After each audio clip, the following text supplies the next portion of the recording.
It's the Shreveportant podcast. Hello. Jay Wadley here. Love that song, by the way, Toe. Great selection today. This episode of Shreveportant, of course, brought to you by our friends at Great Raft Brewing. And, of course, the 318. We have the commotion here as well. They are delicious. It wouldn't be a Shreveportant podcast without a Shreveportant guest. You've seen her face, no doubt, thousands of times over the years. You've heard her stories, but today you hear her story. Fernanda Hernandez is here. Hi. How are you? I'm great. I'm so excited to be here. Well, this has to be new for you to sit in a room with cameras pointed at you in all directions and a crew sitting behind the scenes. That has to feel new and different, right? It's very new and different. Yeah, this is actually my first podcast, so I think that's why I'm so nervous. I've never done this before. The first one ever? Yes. Well, so we have an exclusivity clause, so you're not allowed to appear on any other podcast for 5 years. Okay. After this one. Well, I think that's something I have to sign, right? I'm not signing. Oh, no, it's just kind of, it happened when you walk in. It's a weird thing. Okay. You are no doubt Shreveportant. It's so cool to have you. You were one of my first choices. I told you this and you didn't believe me. I don't believe you still. But you were one of my first choices to come on this Thank podcast. you. And I'll tell you why. Okay. No doubt.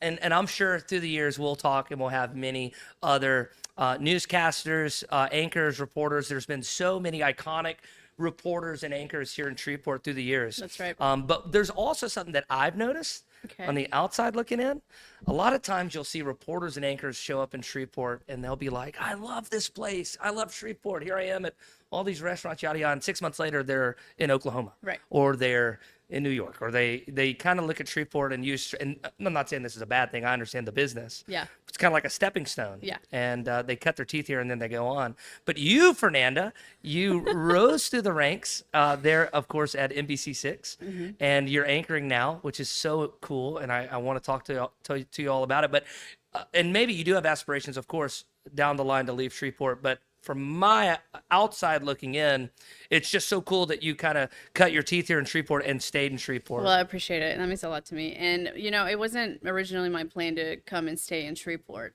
Like you said, I had aspirations to, get big. I think whenever you go into the TV business, you want to, work in larger markets. But my personal life changed a lot over the years since moving to Shreveport, so Oh, we're going to dive into lot that. of things happened. I cannot wait to dive into that because, of course, you are so great on NBC6, but you're also super mom and super wife. Thank and you, so I Jay. think that's equally as important. That's so And nice. we'll get to that. But what we like to do here is we like to go way back. And then That's just scary. Oh, I'm talking about as early as we go. We Okay. like to go there. But you're born only an hour away. That's news to me. Yeah, so I was actually born a lot of hours away. I was born in Mexico. Oh, you're born in Mexico. Yes, But I you was- grew up in Texarkana? I grew up in Texarkana, yeah. Tell me all about it. Yeah, I moved there when I was 9. And a lot of people ask me, why Texarkana? And I'm like, we had family that lived there already. So whenever my dad was, looking for a better life in the U.S., that's just kind of where we landed. And I lived there up until I moved to Shreveport when I was 28, so. Wow. A long time. But yeah, I was born in Mexico. I moved to Texarkana without speaking English. I was completely lost and clueless. You said at what age? 8? I was 8 or 9. 9? 8 or 9. So Yeah. that would be 4th grade? Yeah, I was in the 4th Wow. grade. Well, Yeah. I mean, I can't even imagine the transition. What was that Yeah, like? it was really hard, in Mm-hmm. the beginning. We didn't really say goodbye to friends in Mexico. It was just like, this is happening and we're staying and this is your new life now. Yeah. So we were thrown into school. It was like the middle of the school year. Just started going to school. They would just put you in a normal classroom. Yeah. And then they would take you out like an hour a day to like teach you English. But my teacher didn't speak Spanish. So we couldn't even like communicate. Yeah. So it was really hard and really scary. It took me about 2 years to get fluent. Mm. And I think it happened so quick because you just have to learn it. It's either like do or die. Yeah, and they say that's like the hardest language to pick up and learn. Well, the English language. yeah, I mean, I took some French when I was in school and that Well, was and pretty you, hard. You no doubt crushed your Spanish classes.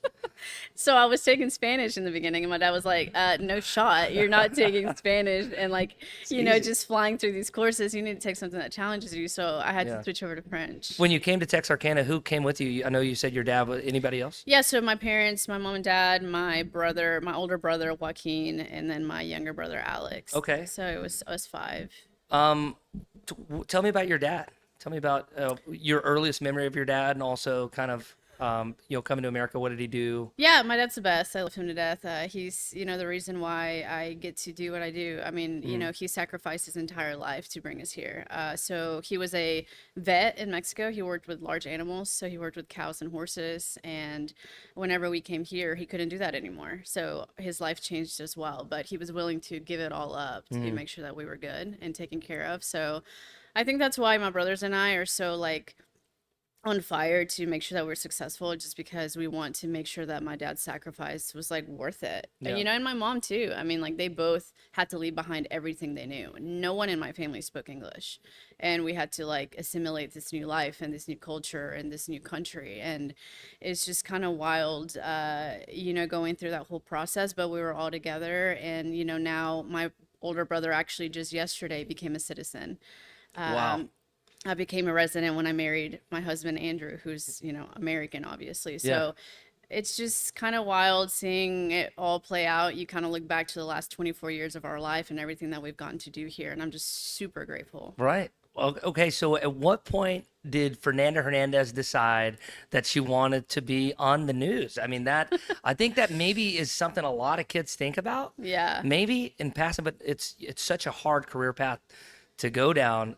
At what point did you know you wanted to do it? Yeah. I mean, it kind of like all happened. Like people kept pushing me this direction, which was kind of weird. I was in college. I wanted to be a teacher, which is insane. I could never make it as a teacher. Props to the teachers out there. Patience. Props. I can't. So much patience.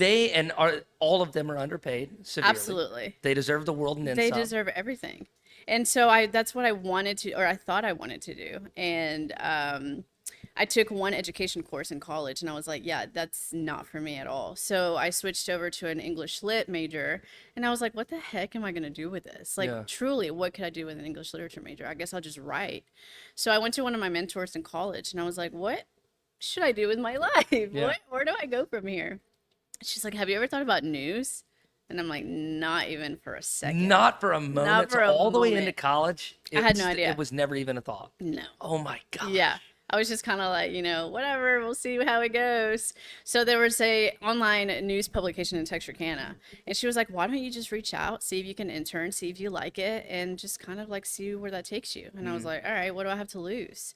So I called the guy. He ignored me for like weeks and weeks. I kept bugging him, and I was like, please, like, I don't know what I'm doing. Like, let me just come and like intern. You don't have to pay me. Like, let me just, come and see what it's all about. He ended up being like, okay, fine. I think he just wanted me to leave him alone. And he was like, all right, fine. Come on, let's start your internship, whatever. So I started it, and it was wild. Like, it was just me and him. He gave me a camera. He was like, just go out there and get some news. Just go get some news. And I was like, what on earth Yeah, am what I does that actually mean, though? doing? So how did you figure that out? Like, Yeah, would so not I know mean, what like to he do. gave me, obviously I saw what he was doing, so he was covering like, everything, events, crime, wrecks, just everything, like ribbon cuttings, like everything. So I was Yeah. like, okay, like he really is doing it all. So I would just get in my little Mini Cooper and just head on out Yeah. and like just take some pictures, go back to the office, write up an article, upload my pictures, and then, just kind of learning through trial and error. Well, so did you love that though? Like, did something spark inside you when you're doing that? I mean, that's real grunt work, never Yeah. ending, it's never enough kind of thing. Some people, they get turned off by that. Did you like I loved that? it. I Wow. loved it. And I didn't realize that I loved it until the internship was almost over. And I was like, I don't want this to be over. I don't want it to end. I want to keep doing it. And then I really liked it whenever he was like, hey, do you want to go in front of the camera? And I was like, sure. And then we did like a report, which is so horrible. Please do not go look this up. Just leave it, it's let it totally- die. In fact, I might play it right now. Stop. I might Jay, play it no, right now. I will never speak to you. Okay, no, Toe, don't play it. Don't play it, Toe. Don't do it. Toe out. I'm about to die if you play that. Okay, anyways, forget that I said that. Anyways. Hard to forget. Yeah, it's hard to like look back at those beginning clips just because they're so tough. I mean, godly, I did not know what I was doing. I think everybody, especially in the media business, I think you're your own, critic, which is a Yeah. good thing. I think that makes the really great ones when they can look at something and really dissect it honestly. And I think the really great media members do that well. But I'm the same way. I mean, I can listen to something I did on the radio a year ago, and You're just like cringing. I wreck my car every time. I've gone through 40 cars. Yeah, I've gone through so many. I just I wreck 'em. so relate to that. Yeah, and so anyway, fast forward to the internship's over. The guy's like, "Hey, you've got a full-time job as a reporter if you want it when you graduate college." And I was like, absolutely. Like, I don't, what are my other options here? And I loved it, you know? So then I accepted that job. I did that for a year. And then NBC6 reached out to me. I guess they had seen some of the work that I was doing, but they reached out to me to be on their sales team. Oh, okay. And did you take that personally? Like, were you like, what do you mean sales? Have you seen my work? yeah, I mean, kinda, but I didn't really know what I was walking into. Like, I had no idea what sales was, you know, not in TV. Like, you literally sell commercials and impressions, and I had no idea what that even meant. I was just like, I was honestly kind of broke, and it was a pay raise, and I was like, hey, like, if this is a better opportunity to get my foot in the door somewhere else, like, maybe this is just something that I have to do. So you looked at that as, you know, it is a step up. It's an improvement. It's a quality of life improvement. Sure. And you're working, you know, you're not out of the news world. So there's always a chance that Yes. if you don't like sales to transition. And I'm guessing at some point that happened. Yes, that did happen. It took a little bit. You know, when I started, I had a couple of people that asked me, even some of the sales team, they were like, why are you not on the TV side? You know, you should be. And I was like, well, you know, maybe one day, I don't know, we'll see, you know, just kind of like playing it cool. But inside you're like, I was know like, I should please be. give me my shot. Now you get it. Yeah, so I did sales for a year, and I was awful at it. Awful. I mean, I was like, if someone was like, no, I don't want to buy anything from you, I was like, okay, bye. Oh, wow. Thanks, see you later. Yeah, you didn't have that. The great salesmen, I mean, they are pushy. They are dogs. Yeah. You know, but they're great at what they do. I didn't have that in me. Yeah. I was like, all right, see ya. Love you so much. No, I'm out of here. Yeah. Yeah, so it was, I Call was you in a really year. bad at that job. Okay. And so I left. I was basically jobless for like 6 months. Wait, so you were with NBC6 and you left at one point? Yes. Okay. After that year doing sales, I was like, okay, I'm obviously not getting my shot in the TV on the TV side. I can't keep doing sales, so I guess I'm just gonna go. So I left, and I was jobless for 6 months. I mean, you know, not totally jobless. I was doing like some freelance writing here and there. Yeah. But overall, I didn't have like a full-time job. So at that point in your life, would you say that, was there ever a thought in your head that you wouldn't do news, that you wouldn't pursue that anymore? Yeah, I was just Wow. kind of like, okay, this is, you know, not that I really even tried. I mean, like, what was I really doing? Just working and like hoping that someone would see something in me. You know, was that really like trying? I guess not. You know, I feel like I'm in therapy now. Wow. Well, this usually turns into a therapy So I session. need to pay you now. That's why we have this keg of Fireball here. So I know I'm drinking water and this is yeah, getting real. whenever you want the keg to open, you just let me know. This thing will open I'll quickly. let you know. You just got to keep the toe away from it. By the way, what would you do if you were working at NBC6 and the camera operator looked and dressed like this man? I honestly, this guy's in a robe. Can people see him? You look great. They can see him. Yeah. Shockingly, we allow him to be seen. I honestly, first, I just learned that his wife makes those. I want to buy one. Like, The this toe's is married. amazing. Yeah. We could put an NBC6 logo on the back. I feel like it really puts me at ease, you know? So, yeah, right on. What do you think, Toe? Well, I would love to sell these to anybody that would purchase them, but one especially for you, you don't have to buy it. We'll just make you one. That's very nice. He's a good man. Well, you know, he does that so you don't file a lawsuit because, as you can see, his table doesn't have a tablecloth on it, and we see everything underneath. And it's a bad no, we don't. look. It's a I bad just want to look. tell everyone that we don't. Yeah, it's unfortunate. Well, last time when we had our last guest, HR got called and I had to make some Yeah. adjustments. It was a bad day for the podcast last week. Next week, I want to set up a camera here aiming at you so they can truly get the whole Toe experience. I feel like you might lose some subscribers with that. You know, I talk about the Fireball and I look at the Toe. I cannot believe you're drinking Fireball. I haven't had Fireball since I was like 21. Do you? Oh, what was that? No. A year ago? Yeah. Good one. Oh, Good one. I poured way too much. It's like drinking candles. That's way what it's too much. like. It's like melting a candle and then just like drinking it. That actually sounds. Do they make alcoholic candles? That sounds like You're a done. great You're idea. done. That is so crazy to me because I remember when I met you, we did a media panel at Giuseppe's. We did. Do you remember that? Yes.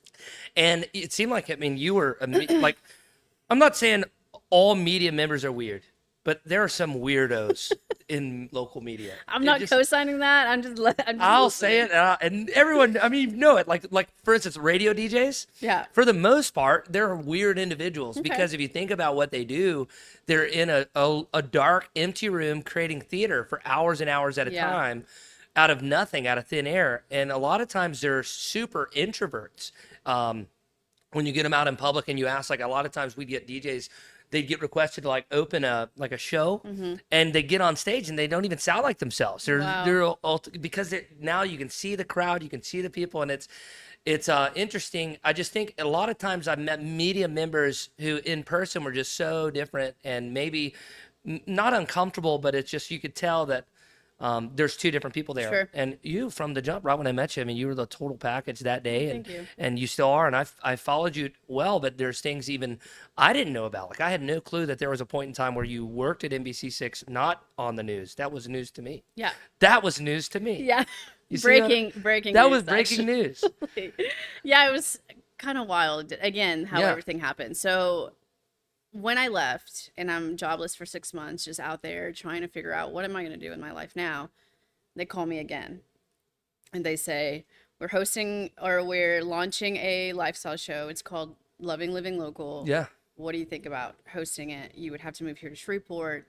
What do you think? Wow. And I was like, yeah, I'm in. You're in 100%. So Yeah, that's so explain that for maybe people, and me included, like that's a little different, right? I mean, it's a lifestyle show. What does that entail? Yeah, it was, really lighthearted. We did everything. So we did fashion, places to eat around town, places to go hang out. Like it was Yeah. just nothing to do with news. It was just, we were just hanging out, talking to, coffee shops in town and, Yeah. and boutiques. And it was really fun. And I had a great time doing it. But, somewhere along the lines, I ended up switching over to news, which I don't know. Well, just a fun fact, I also hosted that show once. I hosted it for 2 episodes. You did? Yeah, they hated it.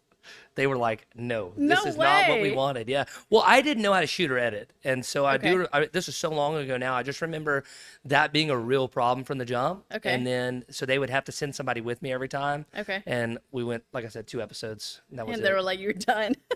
I think it wasn't even like that. I think they just stopped calling me because they would always call me to set up like the They next shoot. ghosted you. Yeah, they ghosted me. I love them though. It's fine. Not everyone's made for that You know, world. it's not personal, I don't think. Look, cameras and lights make me uncomfortable. Like even doing this podcast is it's a big learning curve for me. Yeah. But yeah, just a little fun fact. But at what point while you're hosting that show, at what point was it the company that asked you to pivot to news, or did you want to do that? I wanted to do that, but there wasn't, again, it just seemed like there wasn't really a place for me in news, So at the end I did Living Local for 2 years. And then at the end of that, I was like, I think it's time for me to, kind of head on out, like get on out of Shreveport and just kind of find my way somewhere else. So in the process of doing that, my then news director pulled me into his office and said, the morning spot just opened up for Anchor if you want it. Wow.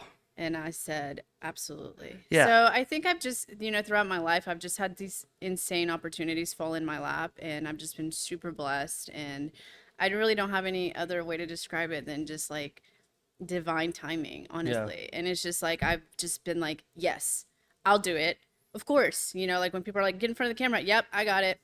You want to come host a lifestyle show? Have no idea what I'm doing. Yep, I'll do it. Yeah. You want to get on news? Yep, I'm doing it. Like I've just said yes to every opportunity that has been given to me, and I'm super grateful that they gave me a chance. I think that's great that you say that in general. I've always told people like to just stop saying no to things if you're Yeah. trying to make it, if you're trying to climb a ladder, whatever that ladder is.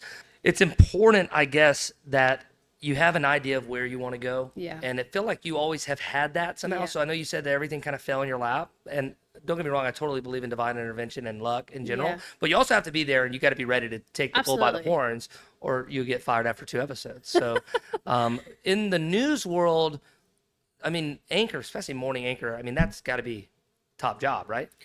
No, I mean, I think the top job is like the evening anchors. They get Okay. a lot more viewers. But it's definitely a I didn't step know up. Yeah. How did you pivot your lifestyle And I do want to get into your personal life because it is equally as interesting and awesome. But your general lifestyle, was that a hard pivot to make going from what you were doing to morning news? I mean, waking up at 2 o'clock in the morning? Yeah, it was really hard. And whenever I learned what time I had to be at work, that was like a big I mean, I really had to go home and think about it. Your whole life is changed though in Yeah. an instant. Everything that you enjoy doing, you have to, either it takes a back seat, like your personal life just kind of Yeah, takes a and big hit. in that moment I was, I wasn't married, I didn't have children, so I was like, "Oh, am I gonna have a social life?" I mean, you think about those things. You're Yeah. like, "What does it look like now when I have to go to bed at 6 p.m. if I want to be like a functioning person, Yeah. not only just functioning as a human, but now I have to go on air and like do my job and be, this is news. There's not really room for like error, Yeah. like this is factual information and unbiased. Like you have to really be like on top of what you're doing. It's not like a lifestyle show where you're just talking about like fun stuff. So it was really scary at first, and it was a huge adjustment that in the beginning I was like, I don't know if I can do this. This Yeah. is really hard. I had the same deal. Radio's a little bit more relaxed, but when I switched to the morning show on Q97.3, I said yes without even thinking about all of that stuff. So it's like I do have a personal life that I enjoy, and I do have Yeah. things that I do outside of work. And I remember maybe 2 weeks in, I called and I had like a come to Jesus meeting with my people, and I was like, I don't think I want to do this. Like Yeah. I love the morning show, and in the rate. So I think that's why I maybe got news. I thought news is kind of the same as radio in this regard, but that was interesting that it's not.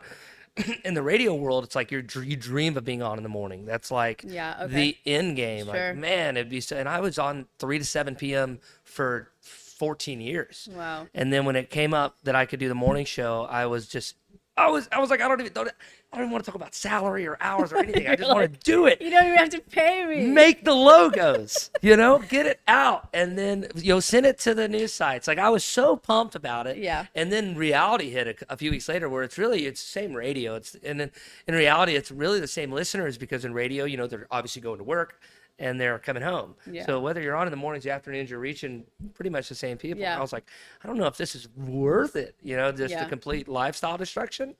But then I don't know if this happened for you. I just kind of got in a groove, and then it wasn't really a huge deal anymore. Yeah, no, you know? definitely get into it, and then you figure out how far you can push the envelope, and like, You I do. can actually go to bed at 9 and Yeah. still not be too bad. Yeah, so. or I could just not go to sleep at all, and Okay, then no. and then I'm wide awake. No. I'm ready to go. Yeah, so you just it's- got to drink more Fireball during the day. Yeah, That's- I doubt that would help me. That's the secret. Just take a shot of that Fireball right before the newscast goes live. We will definitely get back to news because there is a few more questions I have for you Knock it with out. NBC6 and your career and future Sure. in general. But I've teased this a couple times during this episode, but I commend it every time I see someone who, a young, obviously I call you like because you're professional, yes, but it's even another layer. There's another level to professionalism, and you're crushing it in your career field, and you're thriving. And also, you're super mom. So I want to know how it all balances out. How does working as the Fernanda Hernandez on NBC6, how does that correlate with super mom, super wife Fernanda at home? What's Well, that like? First of all, thank you. You're welcome. I don't know if I'm super mom, but I definitely try my best. It's been just the greatest thing that I've ever done. And when I get off work at 10:30 and I'm exhausted from working a full shift and all I want to do is go to bed, there's just something bigger and better, and that's just going and getting my daughter and hanging out with her, and I get to do that every day. I'm so blessed that I have a job, which, yes, I don't get a lot of sleep, but I'm off at 10:30, and how many people could say that? And I have all day to be Marisol's mom, and that's what I am. How old is she? She's 2.5. Well, she'll be 3 in February. A three-nager. Yeah, she is insane. Also, and you have daughters. You know what I'm talking about. That age. They are insane. You got that right. Insane. Something about the 12. So just heads up, about 10 years from now, things really take a turn. Thank you. You're welcome. Well, I remember myself at that age. I Yeah. was a nightmare. So it's like, God, am I gonna have to pay back for that? Yeah, it's like Surely. some days it's nightmarish. For me, it's like I always just loved my relationship with my children. Like I loved it. I was never like I'm not a strict guy, you know, or I'm really a friend, you know. And I know that sounds so corny and cliche, and some people say it's horrible parenting advice. But I've always just been real friendly and really. And then now it's like when they get 12, especially the girls, I can't do anything right. I'm just embarrassing. Yeah. You know, the other day my daughter was in the carpool line at Evangel, and I rolled my window down, and it's like I had a moment because she had her earbuds in, and I was like, well, if I yell her name out, it will be the end of the world. She will kill me. It will be over. Like, how dare you even yell? Did you honk? I sat there for like 20 minutes.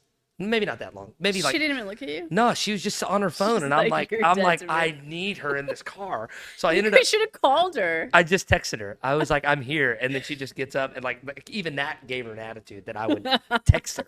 You know. Oh, So well, it's something you're doing a special great about job. that. Well, you're doing a girls great are job. hard. Girls are so hard, but I always tell people I wouldn't go back in time to when they were born. To be fair, I think it's kind of boring, you know, a little baby just laying around.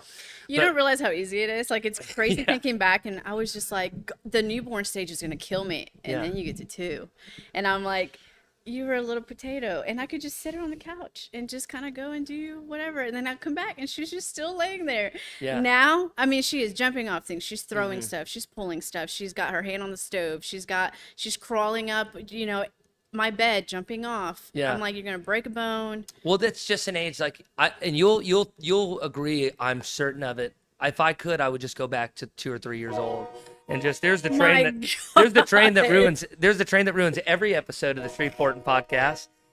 I'm a big train guy. I love when it comes to in the middle of the podcast, and it's honking for obvious Dude, he knows we're reasons. filming. That's it. I don't understand saying why hi. trains honk. Like if something's not on the track, what is the purpose of the honk? Well, but I mean, like the people that have gotten hit by the train would probably feel differently about that. I agree. Had I heard the honk, If somebody is on the tracks or neighboring the tracks, yeah, this guy's still honking like that I damn beg to horn. differ. Dude. He's proven a point now.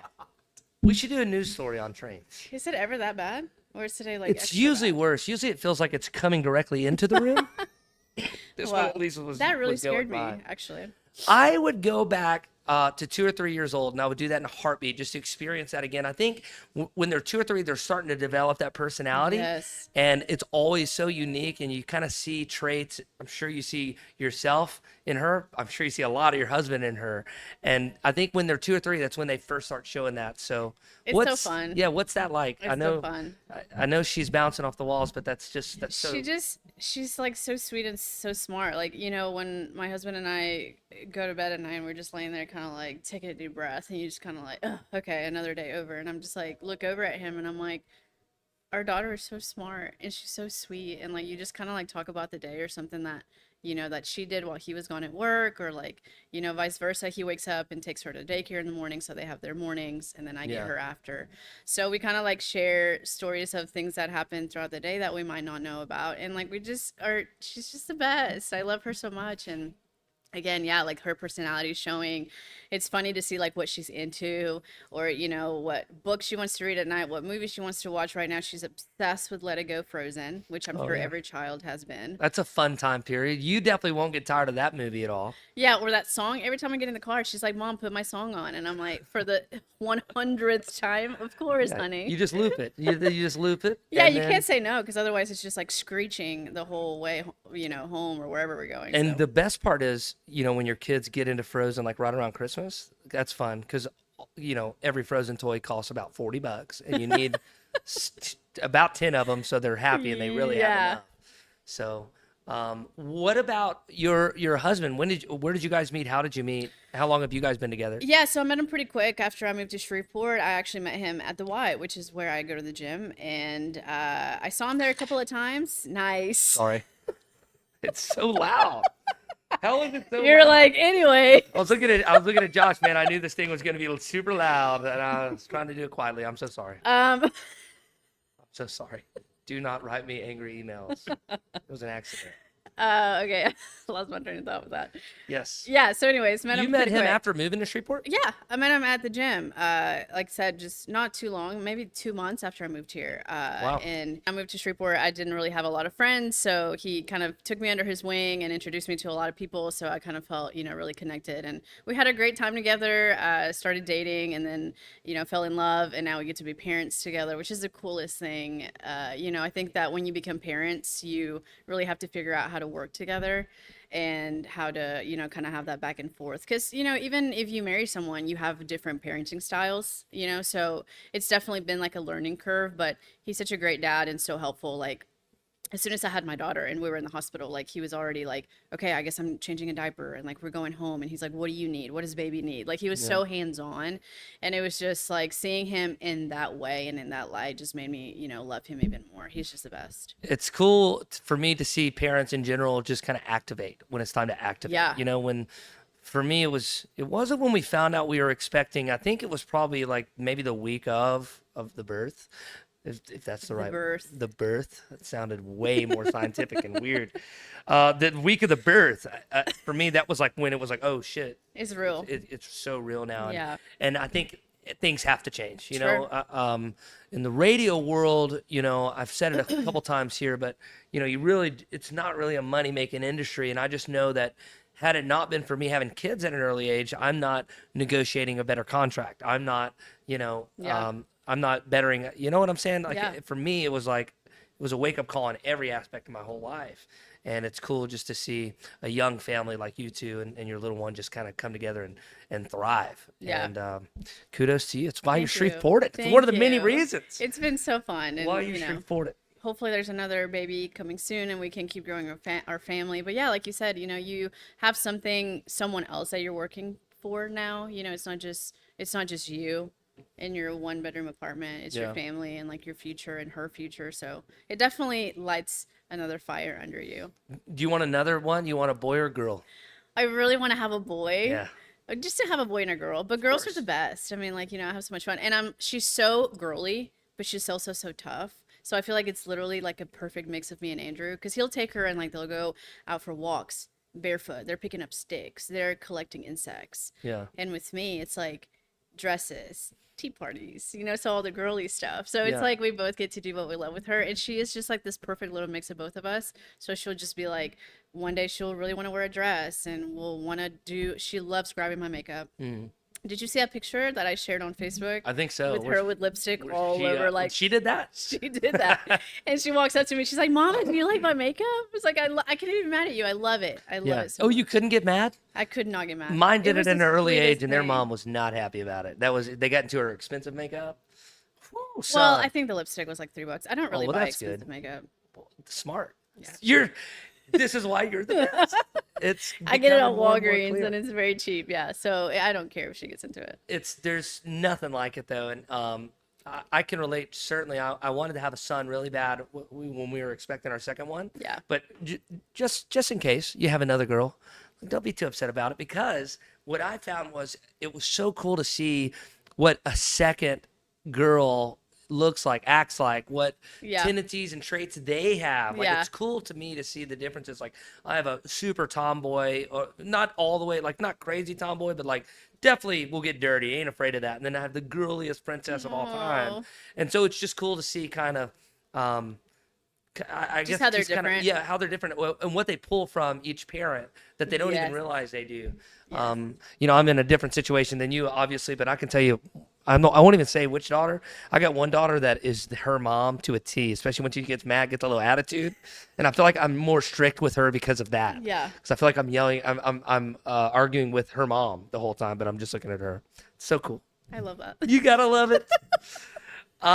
There's still time for you, by the way, to have a boy. So you just hold out. No, there's no time. Hold out. No, my time is out. You're My still time. young. No, Come well, on, it's don't not count yourself out it's not like an age that. thing. There's a lot of surgeries that would have to get reversed and all that for that to be but a it's doable. possibility. It could Lucky happen. for though. you.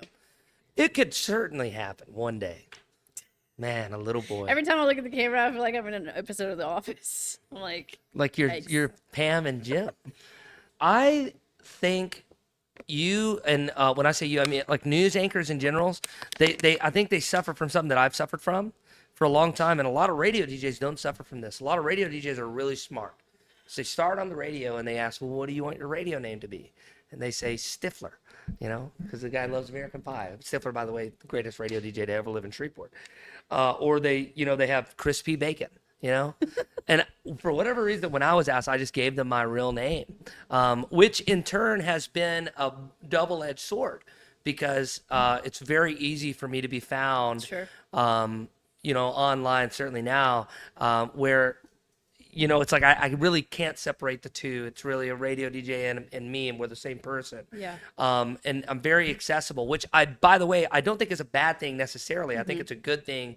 I think it's how you kind of build a community and build, a connection with your audience by being so accessible. But at the same time, it does have its flaws. Sure. Do you guys feel that in the news industry where your name is on Front Street and in today's world, you are easily accessible, you are contactable, if that's the right word, anytime 24/7? Yeah. Do you deal with that? Yeah, absolutely. And it's very possible for someone to just, pull up their email and shoot us a quick email, which has its ups and downs, Yeah. because you want to be easily accessible because that's how stories happen.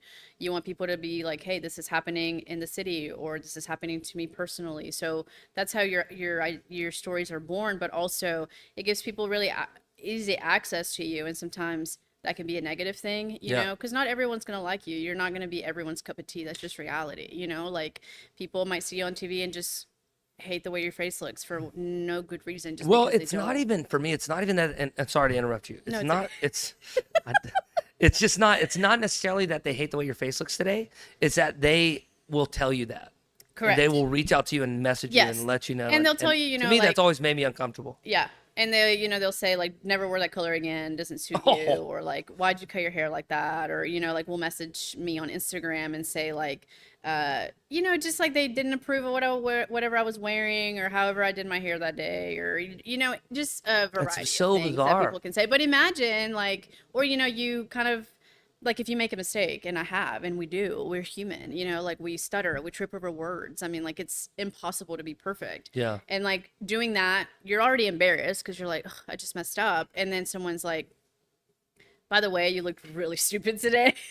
So imagine Yeah. like, that's such a weird thing. Imagine you're just at your job and someone emails you and says, you sounded ridiculous today. Or like, It's so remember when you surreal. mispronounced that? Like, it's just like not reality. It's hard, I think, for a lot of people to grasp that because they might hear that and not understand. I think we make it less severe than it actually is. I Yeah. think if somebody could see everything that is said to us so openly, it would be even more crazy than we're describing it now. But it's something that I always struggle with. I remember when I was young, I started when I was 15.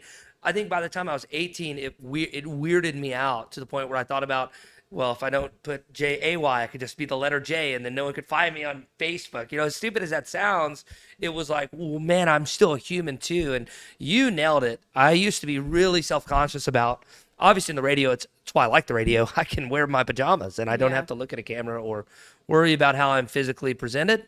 But I remember I would lose sleep over a bit if it went Yeah. wrong and if I messed up and so obviously I'm the first one that knows I messed up. Yeah. Like, I know it and I feel it, and then all of a sudden you can hear, like on the radio, you get that instant gratification on a bit. That's how you know if it really works or it really sucks. Your phone will start going crazy right after it airs because these people all feel like they can just tell you how good or bad it was. Oh, wow. When it's good, I love those calls. Yeah. But it's like when I really mess up and my phone starts going off, I don't even want to look at it. Yeah. Because I know I messed up. I'm just Yeah. kind of hoping no one else noticed. Well, and it kind of got to me really bad, and I struggle a lot with anxiety, which is something that I feel like I do a really good job hiding. Like not a lot of people know that I have anxiety because it's like fake it till you make it, just show up and be confident.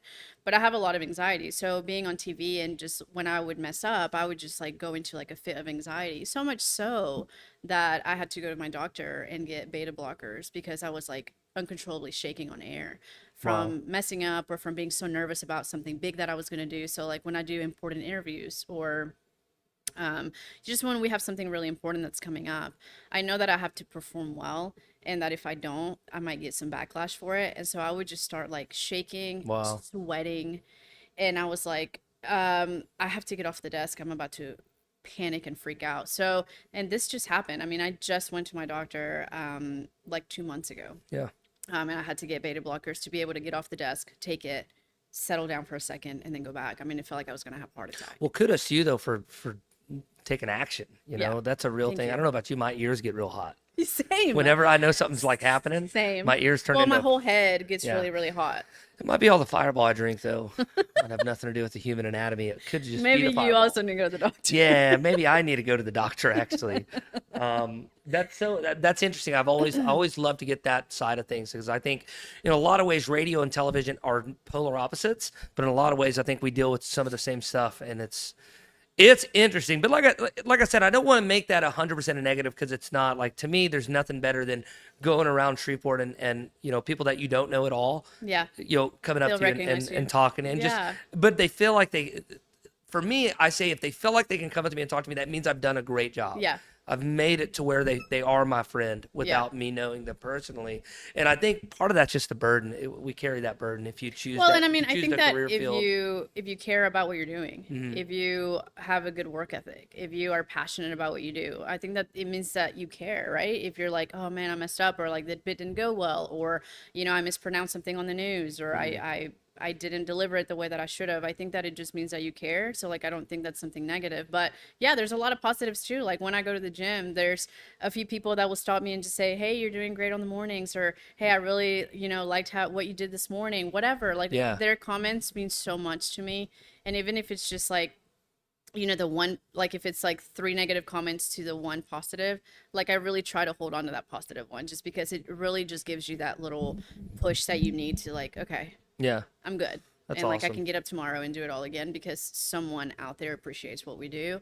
And it's not always easy. Again, it's crazy hours. It's you know, putting a lot of yourself on the line. It's hard work.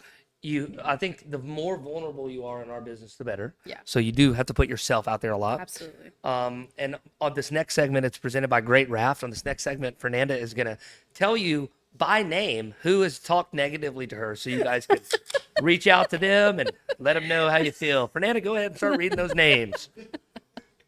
We're not going to do that. Oh, we're not doing that. Sorry about that. Great Raft. Also, have you had 3 beers? That's how much I've had since you've got here. Yeah. Wow. Well, my day ends I at would 10 as be well. hammered. My day ends at 10, man. 10 I'm o'clock. so lightweight, so 10 o'clock rolls around. Well, look, I'm a beaten man. You know, I have damaged my body in ways you could never fully understand. So, but no, look, when Great Ralph reached out in the first episode and they said they want to be a part of this, they were like, how much does it cost? I said, nothing. Give me beer. wow. And they provide, much like the toe. I love that. Where do you believe, or maybe even where do you want to see yourself 10 years from now? You've been in the Architects now for quite a long time. Like I said in the start of this, I give you props, and you were on the top of my list because so many come and go. Yeah. And it's just, for me, from my perspective, it's nice to see not only you cut your teeth in Shreveport, Yeah. but then sink your feet into Shreveport and really, in my opinion, that's the epitome of being Shreveportant. It's, really working daily and to make our community a better place. You've certainly done that. But where do you hope to see yourself 10 years from now? It's so hard to think about like that far down the road, honestly. It's just kind of like I'm such a live in the moment person, but I think that I just want to keep doing a good job. I definitely want to do more things in the community. You know, right now I do a few events throughout the year, but there's a couple of What are things that you'd like to do? like for the community. Yeah. Is that- Yeah, I hate or when just you things put in me on general. the spot. Just things in general. I got connections too. I can help out. No, I I'm mean, a helpful guy. I think I just like, since having a baby, I struggled with postpartum depression. And so that was something really hard that I had to, I felt like I was literally crawling my way out of depression. And I would like to sort of connect with, I don't know in what way I could help, Yeah. new moms and just like, whether it's like just being there for them or talking to them and just like kind of, just get involved with them somehow, or just I try to do it through my Instagram, just kind of like put little nuggets of like encouragement out there just because I didn't really have that, like I knew a lot of women, I know a lot of women. My mom never really told me like, hey, this awaits you or this, it might go this way. It was Yeah. just kind of like all about the baby. And no one really talked to me about This is how you might feel. And, you know, and if you get in a hole, call out for help. I couldn't really call out for help. I also had a lot of shame. Like I was just like, I'm supposed to have it all together because that's just how I've trained myself of Yeah. like, you've got it, you're good. Don't tell anyone that you're going through something hard, just go through it. And so if it wouldn't have been for my husband, I don't know that I would have made it out, which is really scary to say, but it was a really dark place for me, you know, postpartum, those first 3 months when I was at home. I know that's a tough thing to talk about. Like, you know, mother of my children dealt with that as well. And it's funny you said the word shame. It's funny. I think that's kind of what she dealt with the most because it's really hard to explain unless you've experienced it Yeah. of what she's feeling.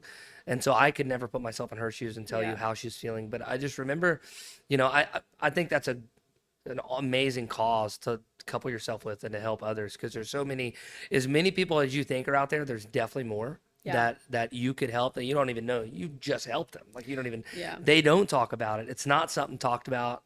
No one wears that on their shoulder, you And know? even, I mean, even that, just like having a conversation of like, just, Yeah.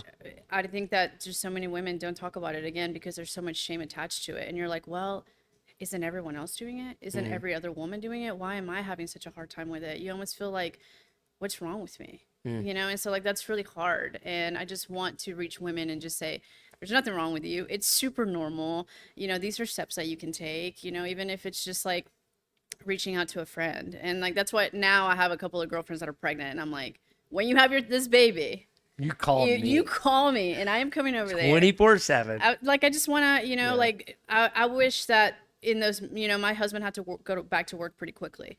And there was days where I didn't shower, where I wouldn't eat. My whole day revolved around me taking care of this baby and my needs were not being met. So imagine, like, I think it's just setting yourself up to be in like a really dark place when you're not showering, you're not eating, you're not taking care of yourself in any way. And you are also responsible for this life that is so precious. Like that is so much pressure.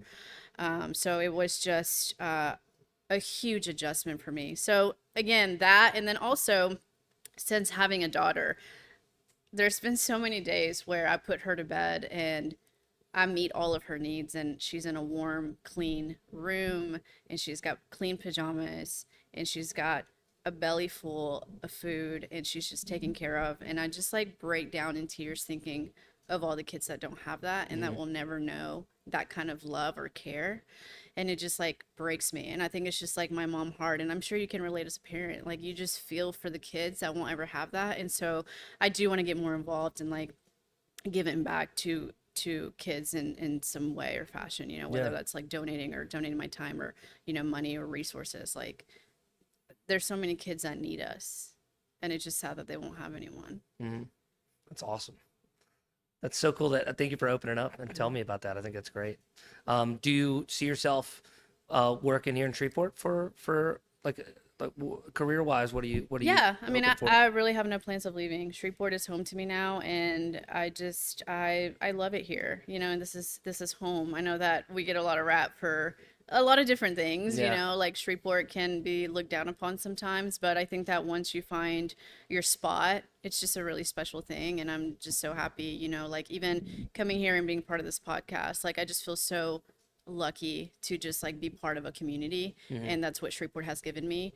And again, you know, when you go out and you're recognized by people or people appreciate your work, there's really nothing that can beat that. And like more money doesn't really equal, you know, like respect or community or being like a part of something bigger than yourself. Yeah. It's not always about the money or, you know, like a bigger, cooler title. So So true. I have found something really special here. So I hope to stay, you know, for many years to come. I told you guys at the start of this thing, the girl was Shreveportant.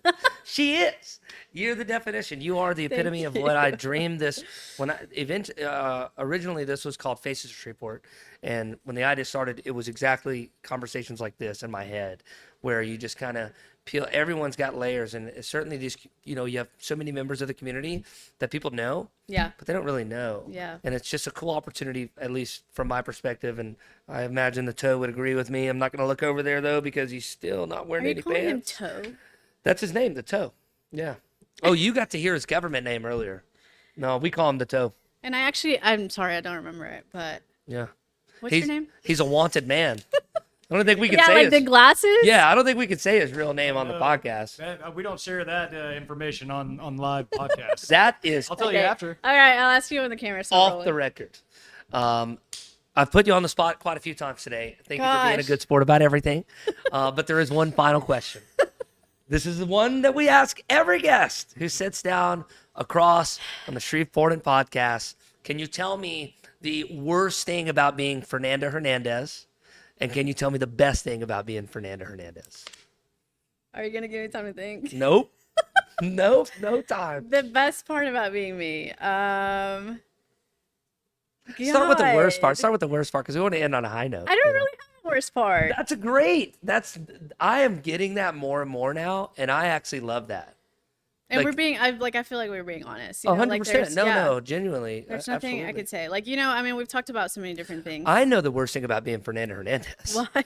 Waking up at 2 o'clock in the morning. Why didn't I say It's that? the easiest. I definitely know the worst thing. Why didn't I say that? No, but but it has its perks. Like when I Yeah. drive to work, there's no one on the road. It's just me. There is never And my traffic. music. There's never traffic. So it's Oh, like wow. finding the silver lining in things is so easy if you just really look. And I really have no complaints. I love being what I get to be. I love being a mom, a wife, a news anchor, and I'm just super, super blessed. So And that would also be the best thing The about being best Fernanda thing. Hernandez? the best thing is being yourself's mom, for sure. Come on, man. You killed it. You did so great today. Thank I hope that you. you come back on. Yeah. You have an open invite anytime you want to come in. I promise I'll put pants on my guy over here. Thank you. And I just appreciate your time. I appreciate your openness.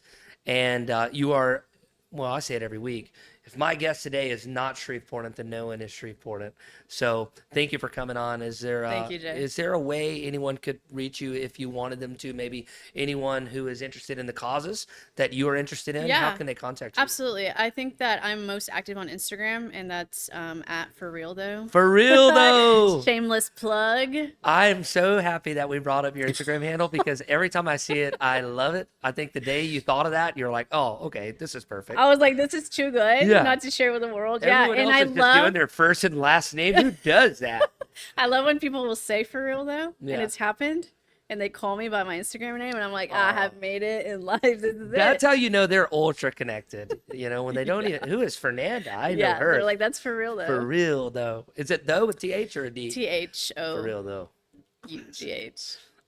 Thank you again for your time. You're no doubt Shreveportant. Fernanda Hernandez, NBC6, very Shreveportant. You are Shreveportant as well. We are back next week with a great podcast, but I don't even want to tell you who it is. I don't know who it is yet. But you're going to love it. Fernanda, thank you. Thank you, Jay.